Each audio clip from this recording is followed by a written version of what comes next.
Nombreux sont les moyens dont Dieu se sert pour se révéler à nous et nous faire entrer dans sa communion. Les cœurs sensibles sont touchés par l'amour et la gloire de Dieu qui se révèle dans les œuvres de ses mains.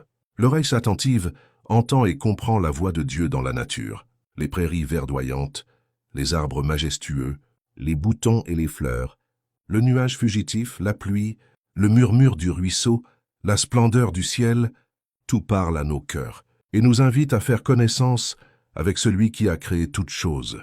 Notre Sauveur a relié ses précieux enseignements aux choses de la nature. Les arbres, les oiseaux, les fleurs de la vallée, les montagnes, le lac, la voûte azurée, aussi bien que les incidents de la vie quotidienne, ont été utilisés par le Seigneur pour nous enseigner la vérité et nous rappeler constamment ses enseignements, même au milieu des tracas de la vie. Dieu veut que ses enfants apprécient ses œuvres et prennent plaisir aux beautés simples et discrètes dont il s'est plu à orner notre demeure terrestre.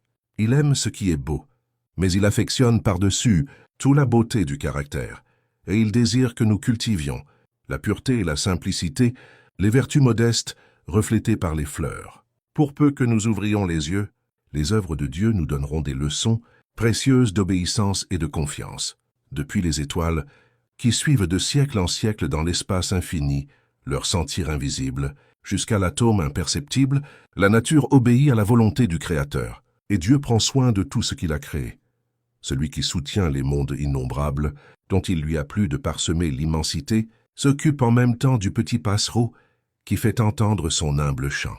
Quand les hommes se rendent à leur travail quotidien, quand ils prient, quand ils se couchent le soir et quand ils se lèvent le matin, quand le riche donne des festins dans son palais ou quand le pauvre rassemble sa famille autour de son frugal repas, toujours et partout notre Père céleste veille avec tendresse sur ses créatures. Il ne coule pas de larmes qui échappent à son regard. Il n'est pas de sourire qu'il ne remarque.